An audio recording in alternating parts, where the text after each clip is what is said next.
This is a CBC podcast. It was hard to keep my own body and sexual behaviors under wraps. And so when I realized that it was also happening for her, it actually just stressed me out because I was like, oh God, now we're both going to get caught being gay, you know? And it was, it took me a long time to take comfort in that. Welcome to Chosen Family. I'm Thomas LeBlanc. I'm Trana Winter. That was Sarah Quinn you just heard of Tegan and Sara fame. I am so excited to have them on the show. I mean, Tegan and Sara, it's crazy. They've been making music for 20 years now, Juno Award winners. They've had hits on the Billboard charts, which still means something to people like me. And they're Canadian rock royalty. They have a new book. It's called High School. And they have a new record, Hey, I'm Just Like You. And it's so specific because they're musicians, they're collaborators, but they're twins. They're queer twin sisters. It's a special vibe. It's a special vibe. I don't have siblings, so anytime the question of siblings is brought up, I'm like looking at people like they're aliens. But I'm the alien because I'm the only child. And I feel there's like a lot of only children. Really? And more of them. I think Right. especially this next generation, it's going to be a lot of only children. Yeah, maybe. Trina, I don't think I told you, but I was almost an older brother. What do you mean? Did I ever tell you that? No. I remember when I was in kindergarten, starting school, my mom was pregnant. I was told I was going to have a younger sister, and I remember in school drawing my family, because you're asked to draw your family, and I would draw my dad and my mom. My dad with like a top hat. I remember that. And then drawing me with orange hair, of course, and I would draw my mom, and also drawing a little sister. Okay. And I have to say, I was pretty excited to be an older brother. Yeah. And I remember touching my mom's belly, and they had a name for her. Her name was Frédéric. And then someday she came back home from work, and she was no longer pregnant. And they told you? They told me she had a miscarriage. Okay. And that's sort of the story that registered with me. And there was never again talks of having another child in my family. So that was it. That was it. I was 5 the year after we moved to a new house, and the year after my parents separated. So recently I was talking to my mom about that story, and I was like, what was that about? Like, was that really a miscarriage? Like, what happened? And she told me she ended the pregnancy. That like a late term? No, not late term. Not late term. Just like that she felt that they couldn't do it. And my parents separated 2 years later. Right. So I think it was sort of all in just the realization that maybe she was no longer going to be with my dad. I don't think she knew when, but I think she knew that something was going to end this. My life would have been radically different. So different. And her life too. And our family. You wouldn't be the same. It's crazy the effect that when I think of how much who I am is because of my sister and our relationship, like I can't even imagine. I think I would have been a really good brother. I'm sure. I think I really been a good brother. Well, you're a really good friend. Yeah. There's this alternate reality where I'm an older brother. I have a younger sister. She's 29 or 30, and we have a relationship. And I love these moments. It's super corny, but these sliding doors moment, and just to have someone else to bounce these crazy stories, and to have been with someone else through all of this, I have to say that's really the biggest thing. It's like, I don't even know what the word for it is, but it's like, especially because me and my sister are so close in age, we were processing a lot of the same things at the same time on the same emotional level. Right. And I feel like there's just this shared memory bank that only she and I have access to. And we can just see everything in there and everything that has happened. And what's crazy too is that there are things that we remember so differently. Oh, really? Yeah. That would be interesting. Sometimes I think my sister makes things up because sometimes our memories are just so far off. But I'm so grateful that because it becomes this nonverbal thing. I can just look at my sister and I know exactly what she's thinking. Well, that's interesting because there's, for me, no one in the world, maybe my mom a little bit like this, but it's not the same thing. Right. But there's no one in the world that I can look at and be like, I know we've been through this together. since I was a really young child, I remember thinking like, oh, I'm the only one who will have to take care of my parents when they get older. Yeah. I'm lucky they had me super young, so they're still very young, but there's still this sort of parent side of Every me that's only child I know brings that up. The fact that one day they're going to be faced with elderly parents on their own. Yeah. I'm so grateful that I have a sister, like selfishly, especially for that, because my sister is just a better caregiver than I am.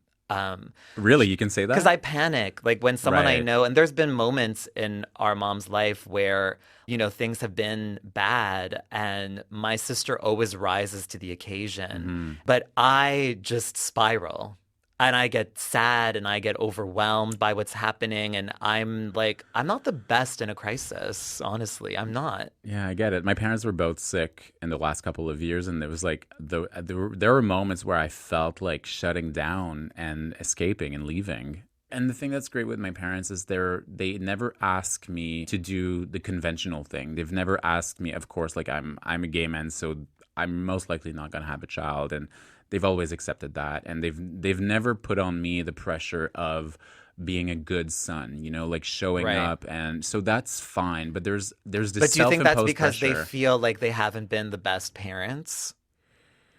Ooh, I feel We don't like- have to go too into it, but I know that, like, you know, I think that there's something that you didn't get from your parents that you wanted. Yeah, for sure. They know that they weren't conventional parents. Like, my Right. mom had me, she was 20. I'm 34. When my mom was my age, I was 14. And I came out. Right. You know what I mean? Like, Yeah. it's the dynamic was just radically different. Yeah.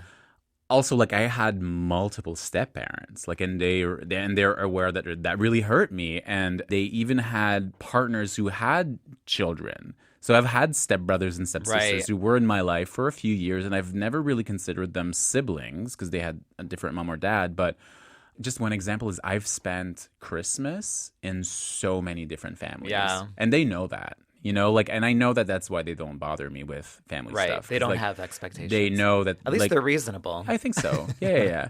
So I've had so many of these relationships in my life that it's hard for me. Like, the concept of family is so foreign, which is why I need a chosen family. That's so interesting. I think that, like, even though I grew up with a sister who I loved more than anyone, it hasn't really affected the way that I've built my chosen family. Like, it's still, I think I've just gone through life always with the same approach of, like, just being very selective about who's in my life. Oh, there is an entry exam to get in Yeah, your life. there is.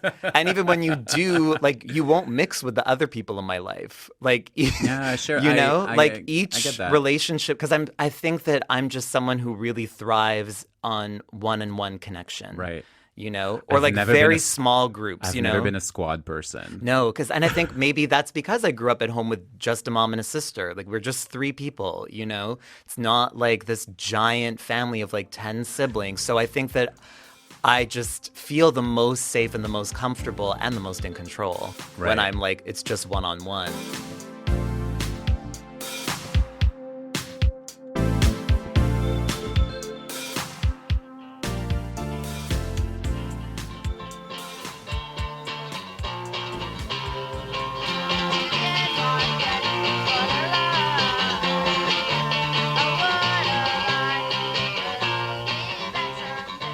Trina, you and I are obsessed with female icons from the 90s. Forever and always. I couldn't believe it when I read Tegan and Sara's High School, their new, I want to say memoir, but it's more than a memoir. It's like this account of their teenage years, and it's written alternating their point of view. So one chapter is Tegan, one chapter is Sara, and they sort of discover life, they discover love, they discover their own queerness. I was flabbergasted to find out that their Calgary, because they're from They're Calgary, from Calgary. was the coolest place in the world in the 90s. Their high Well, school. I don't know about that. They make it sound. But they do make it They sound make cool. it sound. It's like, cooler than we would have thought. Yeah, but to be honest, like, I wanted to be there. Like, reading high school. So Tegan and Sara, they discover grunge, but also they discover the rave scene in Calgary. And I was a raver in high school. I don't know if you know that. Wow. And it was just so sad. I really connected to that experience of being 15, 16, 17, and then going to these like all night parties. And Sarah told us about what it was like for them as teenagers trying to figure out these different scenes. the one thing that was interesting about the punk versus rave culture, Tegan and I were also kind of punk kids, but I found it really sexist. I found it very white, and I found it very, about men and pushing and moshing, and there was a sort of violence to it that initially I was sort of attracted to, and then really immediately sort of pulled away from, especially as I started to figure out that I was queer.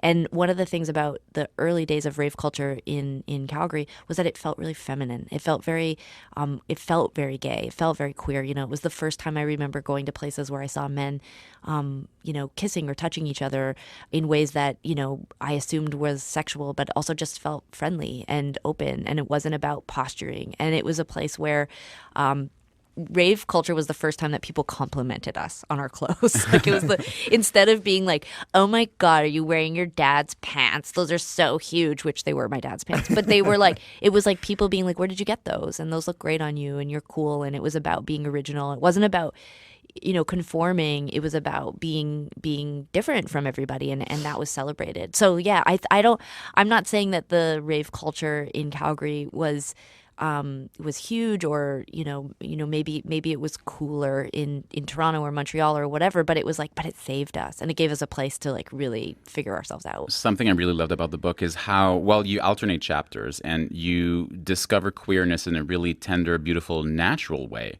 Mm-hmm. It never feels like something you're necessarily struggle with. I think you struggle with the environment, you struggle with the homophobia around you. Mm-hmm. You also write quite beautifully about how you discover shame in that process, but still queerness is fundamentally something quite beautiful from an early point. Are you still in touch, Sara, with Naomi and Tegan with Alex, your first loves and your first queer partners? Yeah. It's a very gay girl thing to say, but we're yeah, of course. They're our best friends still. Are you Is that their real names? No. Okay. Everyone's identities in the book were sort of masked, but we joke that we called everybody and said, hey, we sold this book proposal, and so if you haven't told your parents that you experimented with drugs or with people of the same sex, you should get right with God. There were some waves of nervousness, I think, from everybody in our lives. But I think everyone understood that the real purpose to Sara and I writing this book was about sharing a really important part of our story. I think we glamorize and idolize people in the public sphere. Artists like us, we get put up on a stage or a pedestal. We get referred to as icons or, whatever, all these silly things. And while we appreciate that and we appreciate our success and how from the outside it must look like our lives are perfect and we just love ourselves and we just embrace ourselves fully, that isn't the full narrative. That's not the full story, and that even now we still struggle with homophobia inside and out. And we wanted to share the part of our journey that wasn't easy, that wasn't up on a pedestal, and we wanted to remind everybody that we went through that too. And we hoped that would bring comfort to people who grew up during that time, that their experience, whatever it was normal. I loved the way you phrased it too, that it wasn't necessarily that we were struggling with our queerness. It was the things that were happening around us. And my instinct is almost to be no, but wasn't I? But I think you're right in so many ways. Those moments, I know for myself, when I was sharing that first blooming of love with Naomi, when I had my first real falling in love, and there was this wonderful connectivity of realizing you're gonna eventually you're going to be this thing, and you're going to have these relationships that are going to be so wonderful. I never wished I was straight. I never remember thinking if only I really wanted to suck Cameron's D or whatever. I just was jeez. I just was well, there are boys around. There are boys around, and they were lovely boys. And actually, the truth is that it's my sexuality, my queerness is totally on a spectrum, and I'm not interested in boys, and I wasn't not interested in boys in high school. It was just that, oh my God, it's that first time I got together with a girl, I was oh, this. I loved Bruce. I loved your stepdad. I've had many step-parents in my life, many stepdads, many stepmoms. Just tell me about Bruce. Well, I want to say, we had, our biological dad, is still very close to us as well. And my mom is just phenomenal and amazing. And I feel like we publicly have to constantly apologize because the 3 years we were in high school, she worked nights, so she wasn't around as much, but she was a huge influence on us as well. But this Bruce really is the star during this era that we're talking about. You know, he came into our lives when we were 7, and he was always really fun and really engaged with Sara and I. But high school was when he really had to sort of step up and shine. And he wasn't always a great parent. I mean, he definitely let us sort of have the run of the house and do what we wanted. And when my mom read the book, her first comment was, "I thought that Bruce was around a lot more, and I feel really guilty for not being there." So we were kind of. He really respected us and trusted us, and he shouldn't have. But he did. But he was sort of on the fly. But him and I had a conversation early on. There's obviously a story in the book where I talk about how he had called Kurt Cobain a word that I won't use on the radio right now. He calls him a fag. We can he calls say him a it. fag. Okay, yeah, it's in the book. It's in the book. But he used this word to Tegan and I are trying to bring back dyke. Like we're just like we're like this whole generation of women who were so badass and so cool and so butch, and it was such a great word. And similar to how we sort of like reclaimed queer, I've started to think like, like I wish I were a dyke, but I'm not. Like I try to be, but like I kind of am like, just like I have asthma and I just like small wrists. And I don't know what any of that means. But anyway, I can't operate. It's just beautiful that Bruce circles back and apologizes. Exactly. So so in the story, he refers to Kurt Cobain as a fag because I've got all these posters on my wall of Kurt, and Kurt wears eyeliner in a lot of them. And anyway. But I asked Bruce if it was okay to tell the story because within, a 2-hour fight that him and I had, a very emotional fight where we really kind of got into it, Bruce kind of came around. He ended up becoming a really big fan of Nirvana and apologized for using that word. And, it was an important moment that sticks out in my mind because, Bruce is a big guy, a construction worker, hockey player, grew up in a rural part of Vancouver Island. And, he had really, really, really changed and evolved and grown up by meeting my mom, who was a feminist and outspoken and political, and but he still made mistakes. And I think I was really struggling with my own identity, and so to have him use that word really made me feel like afraid that if I were different and he found out about it that he wouldn't love me. And I don't think that he knew at that time that Sara and I were queer. I don't know if he had an inkling even, but I think he sensed that my emotion was linked to something deeper. But did you talk about that with each other? Because that's it. The No. whole How book. did you not? The whole No. book. It sounds like you're in two separate lanes. We are. But Okay. I think that's part of what motivated us also to write the story was these misconceptions that we'd sort of been attempting to correct over the last 20 years. This idea that Sara and I are best friends who tell each other everything, who are traveling the world, finding comfort in the other. And in some cases, we do tell each other a lot. I've witnessed Sarah's almost her entire life, really, but Sara lived in Montreal for 13 years. We do have different likes and dislikes. We do have different identities. We do have very different interior lives. And I think writing the book, even we were surprised at how much we hadn't shared and how much of our experience didn't reflect the others. Like, when I got together with Alex, it was like a magical experience. And to read Sarah's side of the book and some of the hardship that she went through and some of the heartbreak with, I'm trying to remember their pseudonyms. Naomi and Zoe. that was something that I had missed. And, it was a very therapeutic and cathartic experience for Sara and I to write this book because I think for me, I've sat next to Sara for 20 years in interviews where she's talked about some of the issues she had around coming out. And some of that was lost on me. So I think for us, part of writing the book was just about blowing up some of those misconceptions and putting in our own words what we're really like. To this day, I think some people imagine that Tegan and Sara must live together. Like we must have a house with bunk beds. And we didn't share it when we were 2 years old. We got our own bedrooms. Like that says everything. We're really, two very distinct people. I think also being able to tell, like, I don't know how it was for the both of you in your journeys to coming out and talking about your experiences, but I know that for me, to tell somebody would have required me being able to accept it about myself. Mm-hmm. And I couldn't talk to Tegan or my mom or my, even to some degree. I mean, I was having this like full on relationship and eventually, I had another relationship with another girl. I never used those words. I mean, we didn't talk about ourselves using the kinds of language that people have access to now. Like I talk to we don't even say teenagers the now, word and it's homosexual amazing. or gay in our journals. Like when I was reading them, I'm talking to Alex about how profound our connection is and how much I care for her. But I then will say, we'll graduate and we'll go on to have boyfriends and we'll just continue being best friends. But like best friends obviously means more than that. But like, we just didn't have any of that language. No.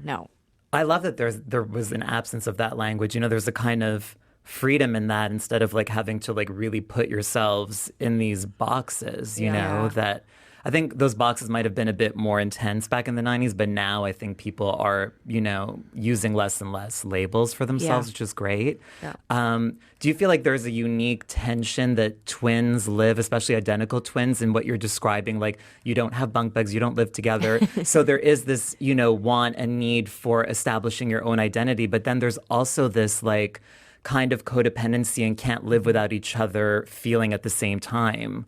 Have you felt that tension? Yeah, I could just talk about this forever because I think one of the things that was really profound for me anyways, and Tegan had a different experience of our, not just our identity, but as we started to develop our music career in high school, the sort of like initial wave of interest and excitement and really like the early development of like creating a fan base and some of the good things and bad things that come from being a musician and a public person, they immediately turned me off because it reminded me of things that had bothered me about being twins. That lack of boundary, that people would come up to us and touch us when we were little kids or, stare at us or ask us weird questions about ourselves. Like I was both powerful, like it was like being a twin was powerful, and if I wanted to be powerful and use it in certain ways I could, but there was also this kind of balance of things that made me really uncomfortable and feel really vulnerable. And actually that's how I feel about being a public person. I feel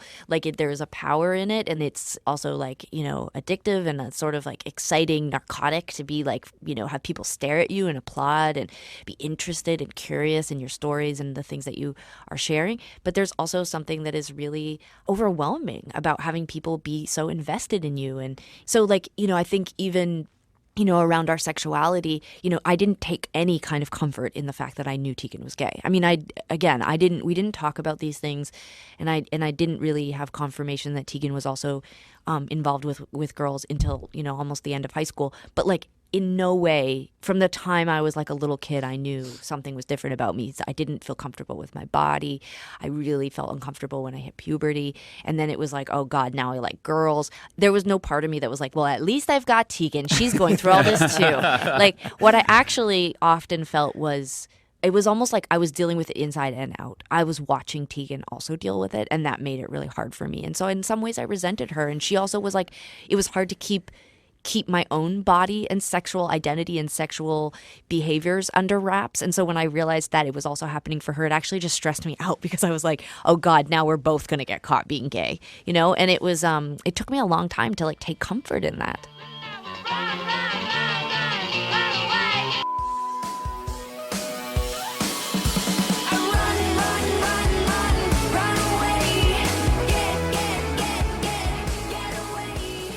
Tegan and Sara, you're coming up on 20 years of music, and you're actually going back to the songs that you wrote in high school and putting an album called Hey, I'm Just Like You, which is it you re-recording songs that you wrote when you were teenagers or rewriting them? What has that process been like?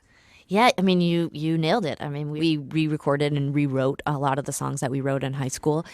We had sort of set like parameters for ourselves because we wanted to be able to like obviously be artistic and use the skills that we've built over the last 20 years. Like we wanted it to be a modern sounding record. Right. We weren't trying to be like, we go back in a time machine to 1996. Like we knew that we wanted the music to be able to sort of like have some oxygen, and we've learned a lot of things, and we've gotten better. We're doing it for 20 years, but we also wanted to like really honor like young Tegan and Sara. Like I didn't want to snuff out some of their instincts because they were so raw and joyful, and there was actually quite a lot of like a lot of the things that we were doing were really sophisticated, and they were sort of just instinct. They were like we were just like trying it out, and we were breaking a lot of rules that now we wouldn't, we're sort of like super trained now of like how to make songs and how to make things work. And there was just like so much, there was so much passion on those early demos that we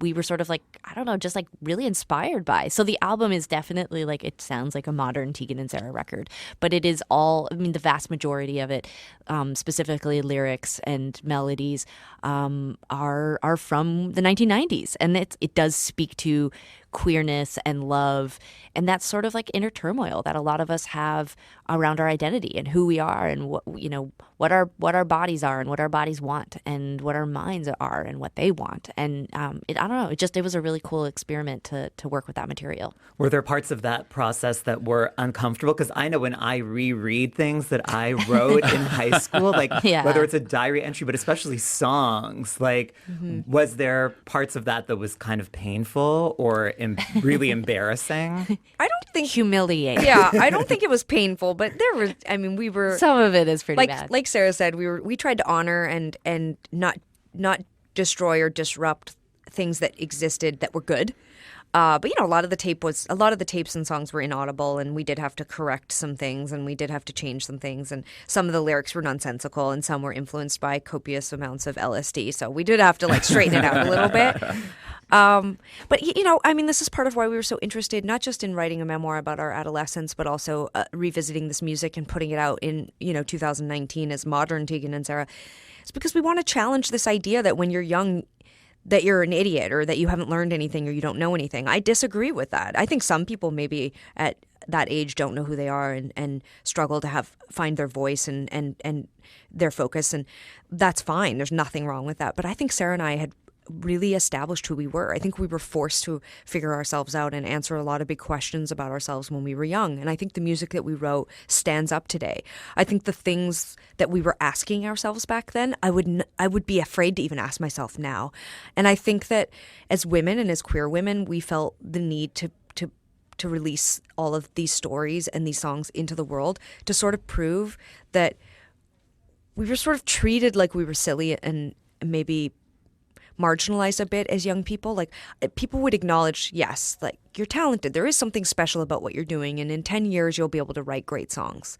But that didn't make sense in what happened. We got offered a record deal when we were still in high school. I mean, why would have anyone offered us a record deal or started to flock to us if we weren't actually talented? And I think over the last 20 years, we've continued to tell that incorrect narrative. We've sort of said, oh, well, we were silly and sweet and we were in this punk band and it was kind of ridiculous and throwaway, but we got signed to Neil Young's record label. Like, whatever. It took us a while to figure out what we were doing. And it's like, I think for us, we wanted to go back and say, wait a second. We did know what we were talking about. We did have this kind of uncanny ability to write songs and to write lyrics that really resonated with adults. Is there an example of something you wrote that you read today and you're like, wow, this still holds up? I mean, the whole record, I'm like, what were we thinking? Like, it was, but I mean, there were definitely specific lines for sure. I mean, we reference "Hello, I'm Right Here" a lot. There's a line about Sarah sings, "Right now, I wish I was older," and there's just something so simple about that line, but the idea that, we were being offered a record deal, we were getting all this attention, all these adults were flocking to us and saying, well, you've got something special. And this idea that we were both deeply, deeply, deeply confused about what would come next, and yet we had this insight, we had this ability to say, when I'm older, I will have the answers. And so I wish I was that person right now. And how elevated in thinking Sarah was at that age. There was already this idea, this spark. I think we knew what we were going to go on to do. I think on some level we felt compelled to do it. I love that. That intuition is there for a lot of people. I think like we sort of stray away from it, but it's there for a lot of people. Yeah. And when you find your way back to that, I think sometimes when people are sort of in this moment of being lost or not knowing what to do, if you go back and you visit those years and you find that passion and where it was, it's sort of like, it was there all along. Also constantly told that, when you're young, those dreams and those desires, like you haven't fallen in line yet with the system and the man or the whatever. And it's like, I was actually just thinking about, I don't know if Billie Eilish is like at the top of your minds right now, but I think about her a lot. I think about Billie Eilish a lot because I cannot believe that like every time someone like a Billie Eilish comes along and sort of like rearranges everything. I mean, she just like she inspires something, she provokes something, and she's just so young, and it always shocks me. But then I think to myself, like, history has been changed by youth over and over and over again, and there's something so brave and profound about sort of like just coming into the world and having a lot to say and not being self-conscious about it. And I look back at my younger self and I am totally embarrassed by things that I said and did, and I wish I'd gotten a haircut or just like had a friend who was like, please thin that out.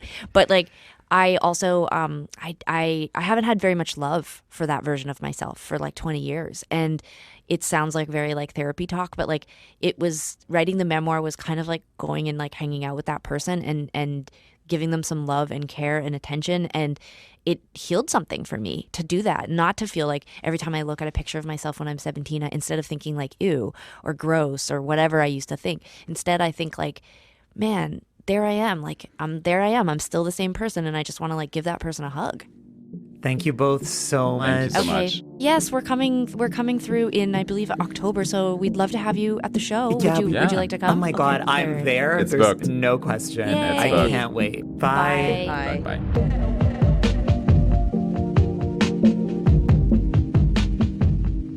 Tegan and Sara. Their new memoir, High School, is out next week, September 24th. Their new album, Hey, I'm Just Like You, comes out a few days later on September 27th. Make sure to check them out. It's 20 years of Tegan and Sara. This is amazing.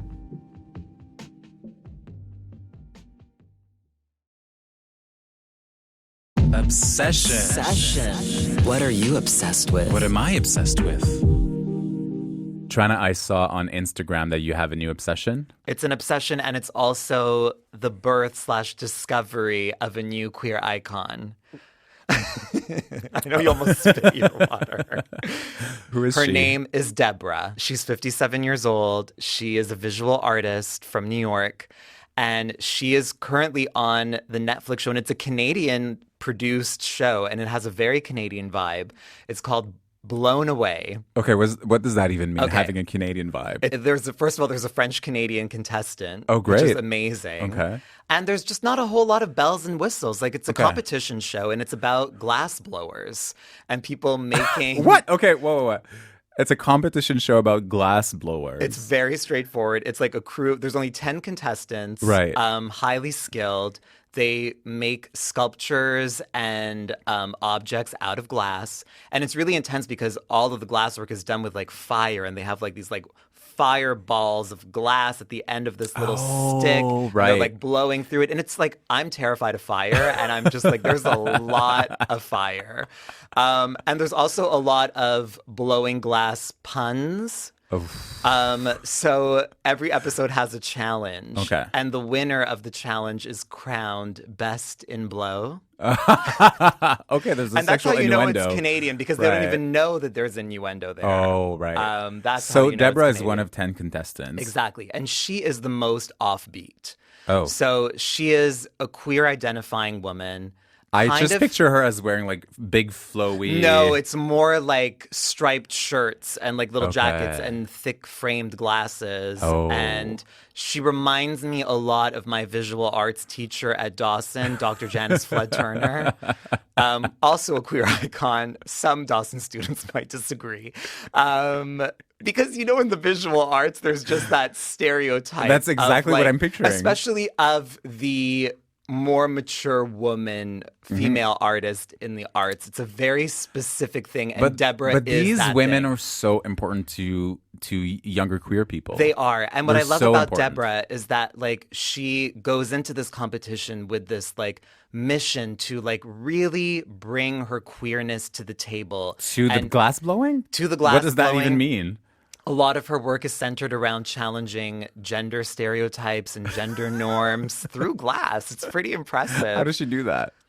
Oh, well, I don't want to give away too much. Okay. But you just have to watch it. But Okay. trust me, her work is very queer. It's very feminist. And you have to think, too, that it's happening in this context where most of the people in this industry are men.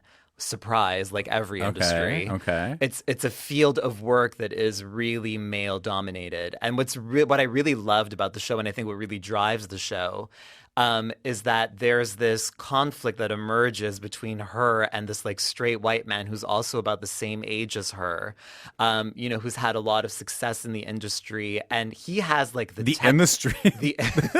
It's an industry, okay? I'm just discovering this world right now. You're gonna love it. I'm Trust blown me. away. You're gonna love it. So they have this competition. Yes, and her rival early on is this man. Like they don't get along. She at one point is like yelling at one of her assistants, not in a mean way, but just like she gets very intense. Right. And he's like, stop yelling, Deborah. And he really does not like Deborah, and she really does not like him. And so watching that tension unfold is riveting. The show ultimately ends up being this rivalry that I think, on a micro level is between Deborah and whatever his name is. But on a macro level, it's about the female artist versus the male technician. And that is like a battle that I am obsessed with. Grouping all men together. You just love that. I love it, especially when they're annihilated. But no spoilers. I'm gonna have to watch. Just watch. Blown Away. It's on Netflix. You'll be blown away, I promise. Chosen Family is produced by me, Thomas LeBlanc. And me, Trana Winter, with Crystal Duhame. Crystal also edits and mixes the show. Our talent producer on this episode was Catherine Stockhausen. Chosen Family's music is by The Lost Boys. Judy Zigu is our digital producer. Tanya Springer is the senior producer of CBC Podcasts, and Arif Noorani is the executive producer. All right, we have an urgent message for you. This Saturday, September 21st, Thomas and I are going to be in Toronto. We're doing a live recording of Chosen Family as part of JFL 42. It's going to be so much fun. Please come join us. There will be comedy. There will be an interview. Yeah, we'll even hang out with you after the show. Like, if you want to come grab a bite to eat with us after, I'm totally down for that. Whatever you want, I will give you. Just come to the show. For more info on how to buy your tickets and passes, join our Facebook group. We'll have all the information there. Just go on Facebook, search Chosen Family. You can't miss it. Chosen Family is a CBC podcast originally developed in association with Phi Studio. Listen to Chosen Family wherever you get your podcasts.